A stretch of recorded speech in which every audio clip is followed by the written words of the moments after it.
9 to noon. Oh, my. Isn't that something? Adam Caplan. What's going on, Cappy? How you been? Good, my friend. Good to talk to you as I get ready to get on the road soon. Looking forward to it. So you got training camp tours again with radio and TV and just everything you do as an NFL insider. Where are you going first, and will you be here? So, I make a list of definites and maybes and not happening, and the Vikings are in the maybe category. See, what I try to do, save time especially, is go where there's some joint practices. Mm-hmm. And the one that they have where you are is with the Ravens, but here's the problem. Yep.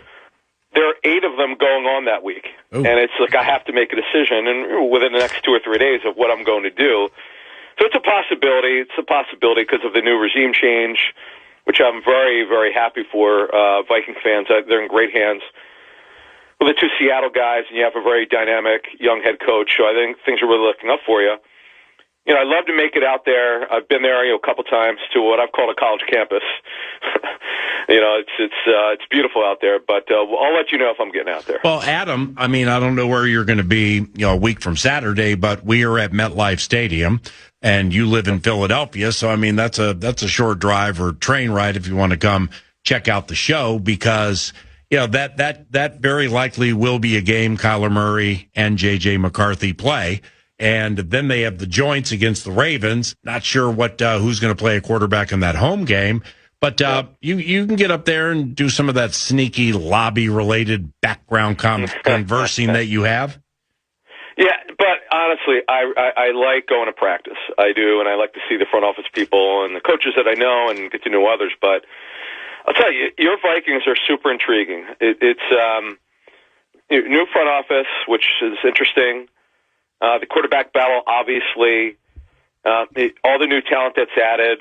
The Vikings are a very interesting team, and obviously, it all gets started with the quarterback position. Okay, well, I want to go backwards before we discuss the quarterback spot, and there's so much around the NFL that I would just love to ask you. But at Caplan NFL via X, by the way, at Caplan NFL, follow Adam. He's on top of everything. You said the Vikings did very well by hiring Nolan Teasley as the general manager, and his assistants are Trent Kirchner and Andrew Healy. Then there's an advisor, former general manager Ryan Pace. What do you like about that quartet? Yeah, Teasley's a guy who's been an up-and-comer. He actually worked with Trent Kirchner many years with the Seahawks. Kirchner, by the way, is interviewed for multiple GM jobs. Unfortunately didn't get him. He's a Minneapolis native. Does an excellent job talking to people who work with him, of combining analytical data with tape. So that's really good. Teasley, he's got a very strong football background. Like, this is, you're bringing in 2 guys who've won Super Bowls before. Like, you love that. And it's not like they're 60 years old. They're relatively young guys. And they bring in something different. Anar Kwesi Dafamensa just didn't work overall. They did some good things, but didn't work. And you have 2 football guys who are, I just know enough about them from people who've worked with them that they know what they're going to do. They know how to do it. I'm feeling pretty good about it. That's why I wanted to bring that up. Right. In case you didn't. That, I look at this stuff, front offices, setups, and I like to talk to people who've worked with guys when they become general manager, personnel directors. And it's one thing to have success, but you like to know what they actually did, and both guys that they brought in from Seattle did plenty for John Schneider, their mentor and general manager. Okay, Adam, so if and or when Kyler Murray is announced the starter here, what do you think the offense will look like? It's a great question, because with Kevin O'Connell, we're talking about West Coast scheme. Terminology is going to change for Murray. You got to be patient. He doesn't always run the play like he's supposed to, but he's got a good enough arm strength. Look, he's a shorter guy. He's got to play it. He's going to have to play some in shotgun. That's just the way it is, so he can see over the line. Russell Wilson had the same problem in his career. You got to manage him a certain way. But when Kyler Murray is not overthinking and playing within structure, because he's got the arm. Like, he's put together some really good games over his career, but some injuries. Coming off from a serious one, which is healed, the foot injury. He's just got to play consistent football. And then, with McCarthy, with the injuries, and I talked about this on your show more than once. Like I remember when he got hurt. At the time he got hurt, boy, he was coming on, and then he got hurt in the Raider game. And missing the rookie season really set him back, and he is unfortunately. He hasn't been able to get that timing down. Missing his rookie season, there's no question that was detrimental to his progress. Yeah. Are you or do you watch Hard Knocks and like episode 1 last night on the Seattle Seahawks? I do watch it, and I really like the in season 1. I haven't watched the Seattle one, but I will watch that for sure. Very likable team. And I know Leslie Frazier very well, and we stay in touch. So Leslie's with the group. He's on Hard Knocks episode 1 a little bit. But he's just kind of told me, some things about that go into Mike McDonald's leadership, their chaplaincy program, just how tightly knit they are there. Now, this is one episode, and it's about an hour. But I could completely see what he was talking about. And you've been to that facility, right? I haven't. Seattle, oh gosh, 2,000 times. Yeah. Wow. It is other than the Raiders when they were in Napa, California, which I went to from 2005 through 2020 till COVID. Mm-hmm. It's incredible because they're obviously Paul Allen used to own the team, and they're on the lake, and it's just incredible. It's just a great view. And John Schneider, I'll tell you what, one of the other things I'll give you a little nugget on, John Schneider really knows the cap. That kind of surprised me when I sat in his office one year and we had an off-the-record conversation. The hope here is, Rob Brzezinski's obviously fantastic. He's been there for decades. He's really good at what he does. But it does help if a general manager knows someone about the cap to understand that things are done a certain way. Because in Seattle, they do contracts a certain way, just so folks know. Giant signing bonus, 1 year fully guaranteed money. There's no guaranteed money past year 1. I'll be interested to watch if the structure changes at all here with Teasley coming in from Seattle. Well, I've never met Mike McDonald. And again, Frazier's told me either at the Combine or even recently a couple of weeks ago chatting about some things. He's very fond of Mike McDonald and Leslie. When it comes from Leslie, it's genuine and authentic. With their head coach, Mike McDonald, I'm sure you've interacted with him a lot more than I have. He just seems like the genuine article. Like, he has a little awkward side to him that is authentic and genuine, and he's super smart, don't you think? Yep. Yeah, actually, I don't know him, but I've talked to people who've worked with him. It's funny, when he got the head coaching job, I'm like, all right, you got Schneider, who's a Super Bowl winning general manager, who's really organized, who's worked with a lot of younger assistant coaches. Now, obviously, he worked with Pete Carroll's older, but he'll know how to handle this, and they picked the right guy. Now, did I think they win this early? No. Let's be honest. Do they have the greatest roster I've ever seen? No. But coaching matters, and having good assistants matters, and it's worked out. So, yeah, this Seattle thing, like, you got the San Francisco thing, and guys who work with Kyle Shanahan and John Lynch, and there are a lot of Howie Roseman and his group, and how many people have left who've won elsewhere. Yeah. It's interesting. No doubt, John Schneider, and by the way, Schneider had Trent Kirshner with him. This is going back 2 decades ago in Washington, so he knows John Schneider inside and out, and he'll now to help Teasley bring in that Seattle culture here. Adam Caplan, NFL Insider at Caplan NFL via the tweet machine, based in Philadelphia, does some Eagles-related podcasting and things like that, and is at Eagles practice and just knows everybody with the team. The Eagles. How bad is the Grenard peck? Yeah, it's a pectoral strain. I'm going to believe somewhere in 2 to 4 weeks. They are convinced he'll be ready for week 1, but Paul, as you know, he's coming off surgery, shoulder surgery. He's still not practiced with the Eagles because he's coming off that surgery, which he had late last season with the Vikings. And, he's had a number of injuries in his career. Now, the good thing for the Eagles is they have very good young talent. Nolan Smith, the former first-round pick, who's been up and down. Jalen Hunt, who led them in sacks and interceptions. How about an edge rusher, Paul, doing that? Well, he's a former safety at Cornell who had a growth spurt at 19 years old, and he became a safety when he transferred to the tiny Houston Christian School. Wow. Arnold Ebiketti's there as well. A.J. Epinesa, formerly at Buffalo, who was a second-round pick. So they'll be fine. But Grenard, listen, they redid his deal, $25 million a year. They're expecting a lot from him, and it's concerning that he's hurt once again. How good? Let's look at this. A couple of quickies to close here for the cap. Yep. How many from the NFC East make the playoffs? It's a good question. I would say just 2. My 7 teams in the NFC would be Dallas and Philly, Chicago, Green Bay, Tampa, the Rams, and Seattle. And then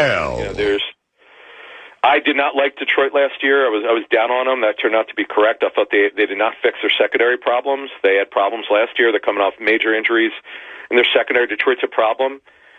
To put Minnesota in there, I hate to be so cliche-ish, but it starts with the quarterback position as we turn it back to them. I couldn't tell you what they're going to get, and Carson Wentz did yeoman's job. Unfortunately, got hurt again, but he's in journeymansville as a quarterback, unfortunately, now in his 30s.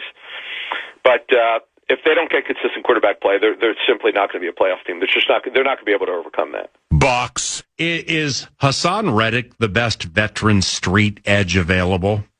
Yeah, boy, he has been this downwards trend. He was incredibly durable throughout most of his career. He asked to be traded from Philly Eagles. We're not going to extend his contract 3 years ago. Went to the Jets. It didn't work out for him there. Went to Tampa, got hurt. He's in the twilight of his career. You're looking at a 1-year deal. You won't have to. Anyone who would sign him would have leverage. It's just not a great group. Look, when you're signing now, there's a reason why why you're out there. You're an older player, good player in his time. He's better as a stand-up pass rusher, which he would be with Minnesota if he signed there. And but you know what though, I am looking forward to now. I am looking with the Grenard trade. I'm looking forward to Dallas Turner being a full-time starter. He's a very interesting player. Oh, Cap, we can't say goodbye. What are you doing dropping that nugget in there? Like, if the Minnesota Vikings signed him, he'd be a good player for them. You got steam?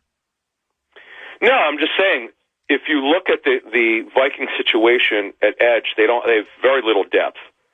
And that, to me, is what Hassan Reddick is at this point. He's just a depth piece. He's not a starter. He could play maybe a fourth of snaps, maybe a little more than that. But you got to understand what the guy is. He's well into his 30s now. He's not the player he once was.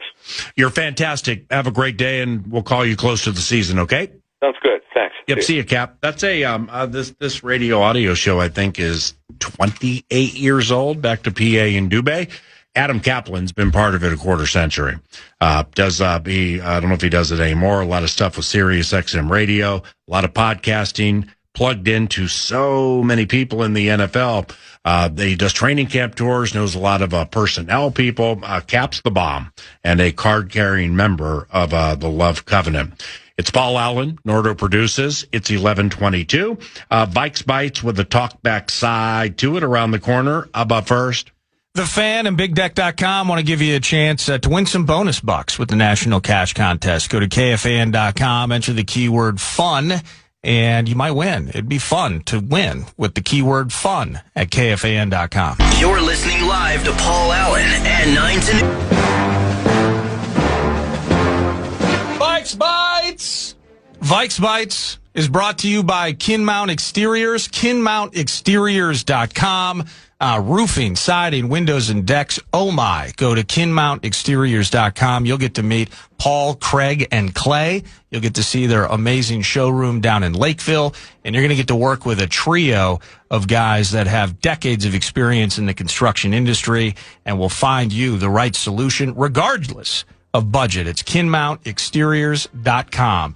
We do have many talkbacks to get to, including our talkback winner that I have already identified. But Jordan Addison was asked about his contract. You saw the news yesterday. Zay Flowers gets an extension. It's 140 total. I think 108 guaranteed, something like that. And people are thinking, well, hang on here. I mean, I think they still have Derrick Henry. And how does that whole thing come together? Well, suddenly, poof. Hey, Jordan Addison, entering his 4th year and 5th year option in play and all that. But at some point, Jordan Addison might be looking to get paid. But first, Vikings fans looking to get paid with his production on the field. Kevin O'Connell said this about being able to really trust Jordan and what he can offer. Ton of trust level from a standpoint of I believe he's able to play through contact a little better now. He's gotten stronger, since we first got him. He's always had that elite quickness and transition separation ability. He's always been a pretty elite catcher of the football from a standpoint of both when he wins with separation, rack after, when available, and then also some of the contested catches that he's been able to make. So Jordan Addison then was addressing the media and was even asked, I can't remember if the question specifically included, like, hey, Zay Flowers just got a ton of cash. What do you think? But in one way or another, the question was, are you thinking about your contract and future money, et cetera? Right now, I'm being where my feet are. I'm just putting the work in right now, going through camp, making sure I'm becoming a better receiver, and I feel like everything going to take care of itself, work itself out. This sounds dumb and rubish, and this is the kind of stuff you say in August 5th when the games don't count at this point. And I said it on Saturday when I was hanging out on the perch with Sauce.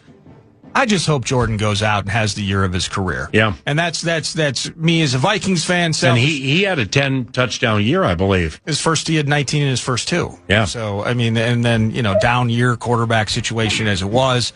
2 years ago, really taking advantage, or 3 years ago, rather, taking advantage of the opportunity presented when Jefferson was out with the hamstring and all of that. But to that end, I just this kid, the way we talk about him, it's all focused about tongue-in-cheek jokes about speeding and hopefully the dog's doing all right. And, we saw what happened at LAX, and it's just, the way that we talk about him sometimes, it's almost like he's a child. Well, he's an adult. He's an NFL player. He's entering the fourth year. He's a good player that when we speak about weapons on offense, Addison is the reason that we're really pumped about whoever winning this quarterback battle, that he's going to get to go to work with some high-end talent. Jordan's one of those guys, and the money with Zay kind of shocked me a little bit.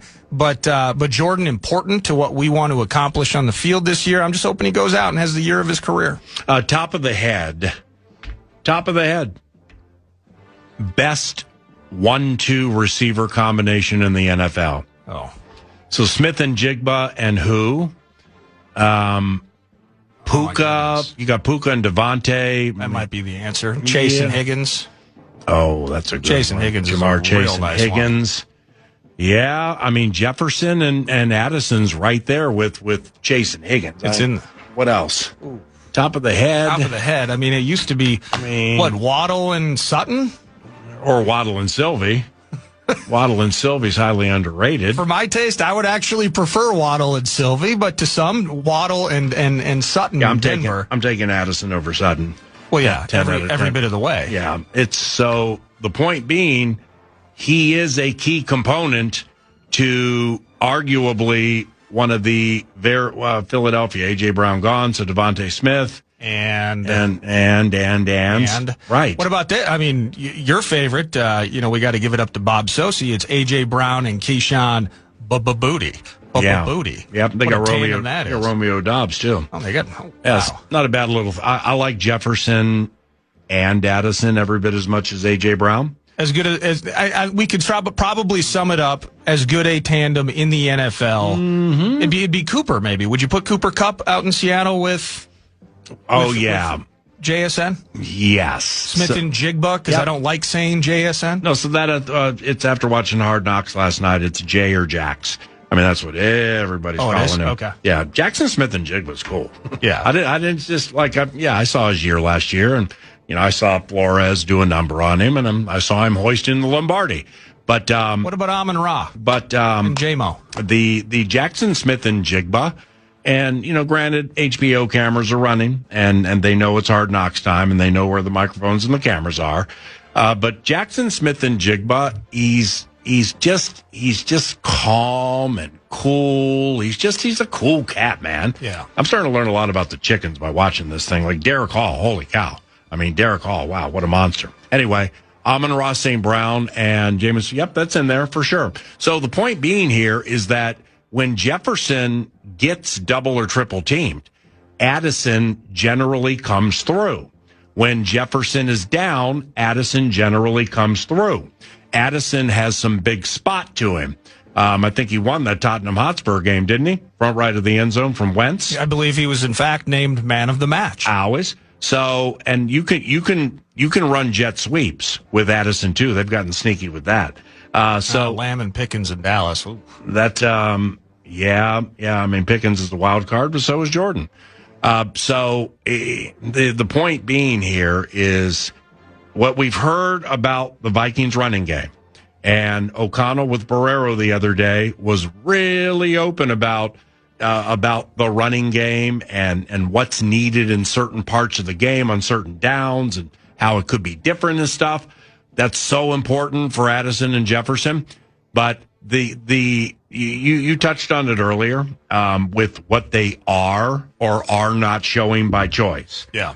So every single practice, no fewer than 15 times, you'll see Max Bredesen line up left or right and then take off right in front of the quarterback in heat-seeking missile-like fashion. So he's set to crush somebody. And then you get Jennings. He's always in the game at this time or in the practice, but you don't see the next level of what it can be. Yeah. So is it with the running backs? Is it with the quarterback? The point being is somehow, some way, the attention, the coverage, and the pressure has to be taken off Justin Jefferson. And the only way to do that is to put Addison and or a tight end on a big year, or have, if your quarterback can run for 500, 600, 700 yards, maybe let's say 4, 5, 6, and touchdowns inside the 20, and you can get 7 to 10 of them. Yeah.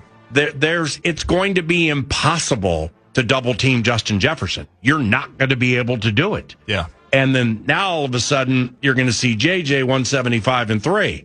And they're going to have a problem being like, well, what do we do with this monster? Oh, by the way, they're doing this with the running game. Quarterback runs on 2nd and 8. Nobody can find him. So all of that are the possibilities that tie into Addison and Jefferson. And there's just a lot of speed on this offense.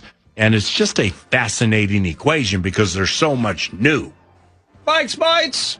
You asked me earlier about the Frank Smith effect, and just being honest with you, being out there I feel it right now and watching it, you can feel some elements of it. Yeah. But in terms of seeing it, touching it, and feeling it on a shorts and shells day, I did not. Yeah. To that end. Well, they're getting ready for walkthrough, and I feel it right now in St. Louis Park. You're ready to go. Yeah.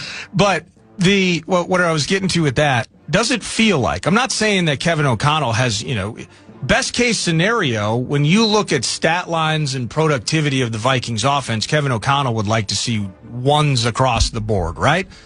To that end, it feels like in camp this year that there is more specific, substantial urgency behind it.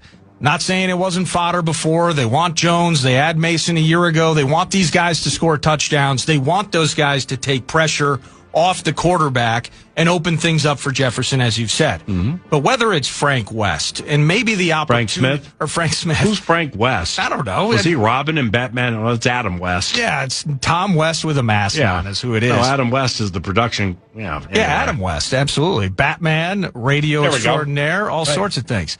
But it feels like with Frank Smith entering the mix that there is more substantial urgency to the run game looking different, and being better in 2026. I mean, that's what O'Connell has said. He hasn't said, because we have this guy and we're doing this, there's more urgency. It's just been implied. Yeah. And for those who are out there, you see the running game looks more like that slow-rolling Gary Kubiak bit that we saw than we've seen the last few years. Yeah. I'm just very curious to see and eventually learn what they do with Kyler off this running action. Yeah. Because when Gary and Clint Kubiak were here and they had the zone running scheme, Dalvin won games. I mean, Dalvin had some really, really good games.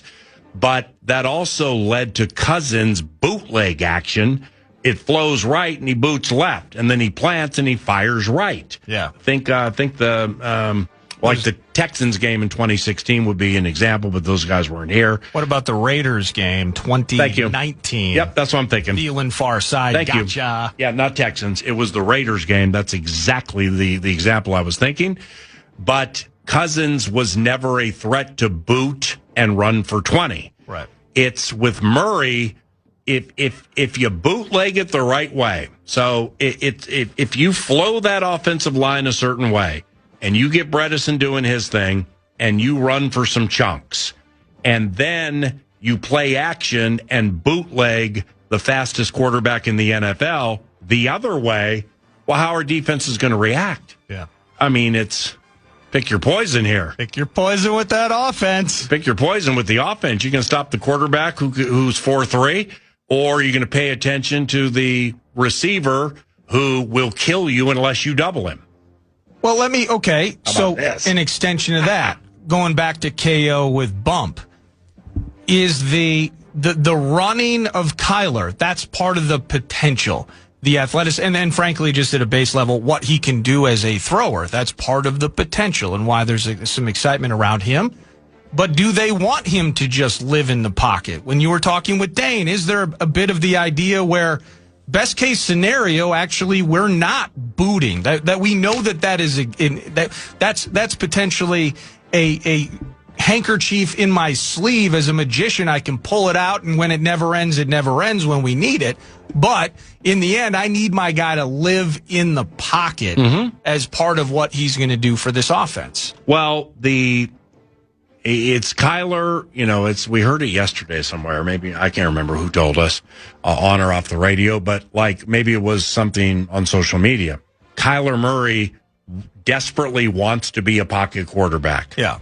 Why? Well, that's how he framed. I think that's how Bump framed it up. It was an article that he was using as the impetus for a question that he had for KO. I'm like, why? I mean, to keep that guy in the pocket strictly, that's with respect, that's play calling. That's criminal. Because you are absolutely eliminating a skill set that he has that is super unique and can be dangerous. Thank you. Yeah. So it's even if you boot, even if you QB read, run pass option, whatever you do, slide him, waggle, whatever you do with him, he doesn't have to run. I like a good waggle. But the thing is, they just have to think he's running. And if you get them to think, oh, there you go, we saw that against the Rams 2 years ago, and then he stops and throws, well, you have now committed people to be in front of him because you can't put a linebacker or safety in front of him and a linebacker or safety layered behind him because he's going to beat them both with his legs. So now if you can just get them to think, there it goes. Here it comes. And it doesn't happen. And he throws. Well, that's the pick your poison part that teams look to create. But you got to have the right kind of quarterback to do it. Now, to be able to do it, he has to make plays in the pocket. So it's married to each other. And the fact that we are at training camp, we are seeing 0 Kyler Murray runs indicates to me a lot are coming. A lot of these things are coming when you tee it up against the old Green Bay Packers. To the talkback machine. This is John Kennelly from Minnesota. I am a Seahawks fan, so I've seen every game this guy's played against us. My wife's from San Francisco. I've seen every game he's played against them. This guy's basically Jay Cutler in terms of effect, while not style. You're going to see games where you're wondering, how is he not the MVP? You're going to see games where you're wondering, how is he ever been talking about drafted? Kyler? And you're going to see a lot of mediocre in between. It's going to be a roller coaster, so buckle in. That's very fairly stated. But I will stress again that this group and aura and culture and building and edicts and mandates, they're not them. They're not what people have known during Kyler. I mean, think about this. This just continues to flabbergast me, or leave me flabbergasted and blow me away. Is Kyler Murray actually was in a professional system for 2 years where the head coach refused to use him under center. He didn't go under center one time, except for, ends of games and spikes and things like that. Very small moments. Well, you talk about criminal. I mean, you talk about tells. You talk about getting 150 plays and being able to figure out what's coming at you. Yeah. That's what he was dealing with. This ain't the case here. And our Talkback Tuesday that happens to be on a on a Wednesday. Let's listen to this guy put a recipe and who's going to stir the drink for our Vikings this year. PA, Nordo, Ben Smut here in Cornfields, USA. I'm looking to sip on this season like a nice, fine old-fashioned. You got your J.J. McCarthy, Kyler Murray. They're going to be the deciding factor of what you use, whiskey or bourbon. Big important ingredient. Then you got big citrus, the orange peel. Then you got your cherry, all the lemon. You got CD, BO, DT, all those guys. And it all comes together on the ice cubes, KOC, to keep it nice, smooth, and calm. I just hope I don't have to dump it out and ask the bartender for a beer halfway through. Thanks, boys. Hey, go ahead, brother. Wow.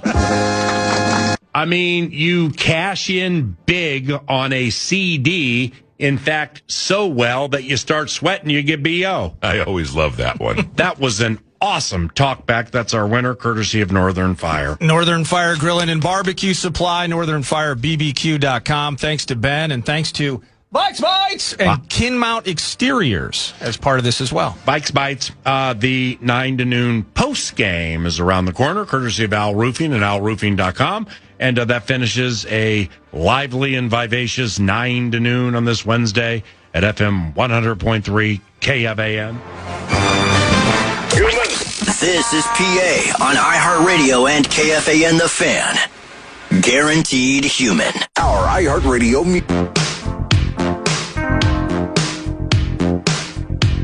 It's the post game.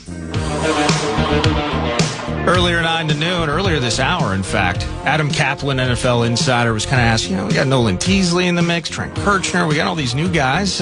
This brain trust, if you will. What do you think of this fresh quartet for the Vikings? Yeah, Teasley's a guy who's been an up-and-comer. He actually worked with Trent Kirchner many years with the Seahawks. Kirchner, by the way, is interviewed for multiple GM jobs. Unfortunately didn't get him. He's a Minneapolis native. Does an excellent job talking to people who work with him, of combining analytical data with tape. So that's really good. Teasley, he's got a very strong football background. Like, this is, you're bringing in two guys who've won Super Bowls before. Like, you love that. And it's not like they're 60 years old. They're relatively young guys. That's Adam Caplan from earlier today, podcastable, 9 to noon. What's wrong with being 60? Honestly. That's all part of the post-game. Who's provided by, PA? Owl Roofing. Who? OwlRoofing.com. And earlier on in the show, Dane Mizutani, who covers the Minnesota Vikings for the Pioneer Press. He's just talking kind of the dog days of camp. I think it's just when you start to feel like you're in the hamster wheel, when every day it feels like you're driving back to Egan and didn't I just do this? Or you're driving home from Egan, didn't I just do this? Yep. It's a good thing, though. This is what I was yearning for in early to mid-July, so I can't be complaining about it now in early August. At the end of the day, we get paid to go out there and watch the Vikings practice, and I can't complain. But you're also 3 months away from Wild Morning Skate. I always love that one. So that'll be a curveball of life coming at you, Just a jack of all trades for the Pioneer Press. 100%. I can't look at it as the dog days at camp per se, but it is with the QB spot, PA, a little bit, because 6 practices in, and we knew this would happen, that the longer that this thing drags out, we couldn't help ourselves. We have opinions. We have bents. We have bias. And at some point, we would like to see this thing come to conclusion. So one guy gets the reps, and we just figure out how we're going to win games with it. But fun-spirited couple of segments with Dane. And then this was kind of cool. This was the combination of, okay, 2-a-days, we're analyzing teams on the Vikings schedule. I want to learn more about the Tampa Bay Bucks. Found some audio there, and Baker and this contract thing's interesting, but favored to win the NFC South are the Bucks, and they're on the schedule. But the Miami Dolphins, kind of a little bit on the current, but a little bit of a covenant catch-up and Super Bowl stories vibe with Jimmy Cephalo, who played in a couple Super Bowls, caught a touchdown, albeit sadly in a loss, I think, to the Skins, but he caught a TD, a 76-yarder in a Super Bowl. It was that long. And now he's been Jimmy Cephalo's cool, man. Long-time Vox and part of the Miami Dolphins broadcast, but you could just feel this as Vikings fans. I mean, we want to win so freaking badly. No playoff dubs since 2019, but picture a quarter century. Picture being a Dolphins fan for a second. Oh no, it's very. We got a great fan base, and they're fired up every time somebody mentions we haven't won a playoff game since the early 2000s. Look, Harvey Green, who was a very famous PR guy in sports generally, I mean, with the Yankees and the Miami Dolphins for many years, now retired, said to me, Jimmy, it's your fault. I mean, you're the reason we haven't won a playoff game in all these years. I've called 3 playoff games, period, in 21 seasons, and we've won none. Wow. So maybe Harvey's right. But fun chat, and again, podcastable with the free iHeartRadio app shortly after the conclusion of 9 to Noon PA. And as fun a show as it was, Talkback Tuesday on a Wednesday. Congrats to Ben for that $25 gift card to Northern Fire Grilling and Barbecue Supply. More to come as the week continues on. Today is supposed to be a doozy at Twin Cities Orthopedics Performance Center. I brought something up to the general manager, Nolan Teasley, yesterday that I even prefaced it by saying, this is probably a question for the head coach, but I'm going to lay it out for you anyway. Routes to or tricks to getting a team to crescendo into week number 1 as fit and as fresh as possible. And that plays into the tempo, to the alacrity or the lack thereof with the speed at camp and physicality and stuff like that. So sometimes there are practices deemed as like medium slow, medium high intensity. Today, from what I understand, is supposed to be high speed, high intensity, high physicality. And they have tomorrow off. So today, the rubber's going to meet the road on some things today for some players. And I can't wait to be there and talk about it tomorrow, 9 to noon. For Nordo, I'm Paul Allen. Thank you very much for listening to FM 100.3 KFAN. May God bless you and all of your families, and have a wonderful day. Thank you very much. Bye-bye. Temporary layoffs. Good times. Easy. 9 to noon. Good times. The game is over. Good times. Hanging in a jar. Good times. You're listening to 9 to noon. So I know this is real. If it's good news or money, leave a message.